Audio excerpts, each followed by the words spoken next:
ಇತ್ತ ರಾಯಚೂರಿನಲ್ಲೂ ಗರ್ಜಿಸಿದ 2 ಜೆಸಿಬಿ ಮಾವಿನಕೆರೆ ರಸ್ತೆಯ ಎರಡೂ ಬದಿಯಲ್ಲಿ ತೆರವು ಕಾರ್ಯ ನಡೀತಾ ಇದೆ.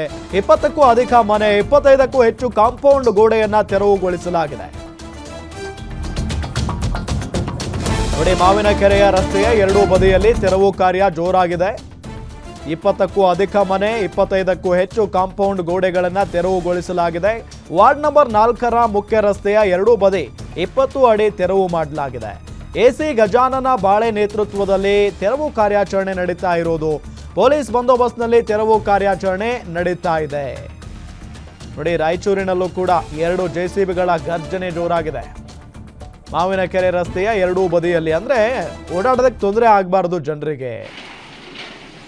ಆಲ್ಮೋಸ್ಟ್ ರೋಡನ್ನೇ ಆಕ್ರಮಿಸಿಕೊಂಡು ಬಿಟ್ಟಿರ್ತಾರೆ, ಕಾಂಪೌಂಡ್ ಎಲ್ಲ ಕಟ್ಕೊಂಡು. ಹಂಗಾದಾಗ ಭಾಳ ಸಮಸ್ಯೆ ಆಗ್ಬಿಡುತ್ತೆ, ಜನರಿಗೆ ಓಡಾಟ ತೊಂದರೆ ಆಗುತ್ತೆ. ಸೊ ಹಂಗಾಗಿ ಯಾವೆಲ್ಲ ಮನೆಗಳು ಮುಂದೆ ಬಂದಿದ್ದಾವೋ, ರಸ್ತೆ ಮೇಲೇ ಇದ್ದಾವೋ ಆ ಎಲ್ಲ ಮನೆಗಳನ್ನು ತೆರವುಗೊಳಿಸುವಂಥ ಕೆಲಸ ಈ ಸಂದರ್ಭದಲ್ಲಿ ಆಗ್ತಾ ಇದೆ. ಬರೋಬ್ಬರಿ 20ಕ್ಕೂ ಅಧಿಕ ಮನೆಗಳನ್ನು ಮತ್ತು 25ಕ್ಕೂ ಹೆಚ್ಚು ಕಾಂಪೌಂಡ್ ಗೋಡೆಗಳನ್ನು ತೆರವುಗೊಳಿಸಿದ್ದಾರೆ ಈಗ ಅಧಿಕಾರಿಗಳು. ವಾರ್ಡ್ ನಂಬರ್ 4ರ ಮುಖ್ಯ ರಸ್ತೆಯ ಎರಡೂ ಬದಿ 20 ಅಡಿ ತೆರವುಗೊಳಿಸಿದ್ದಾರೆ. ಎಸಿ ಗಜಾನನ ಬಾಳೆ ನೇತೃತ್ವದಲ್ಲಿ ತೆರವು ಕಾರ್ಯಾಚರಣೆ ನಡೀತಾ ಇದೆ. ಈ ಸಂದರ್ಭದಲ್ಲಿ ಪೊಲೀಸ್ ಬಂದೋಬಸ್ತ್ ಕೂಡ ಭಾಳ ಇತ್ತು.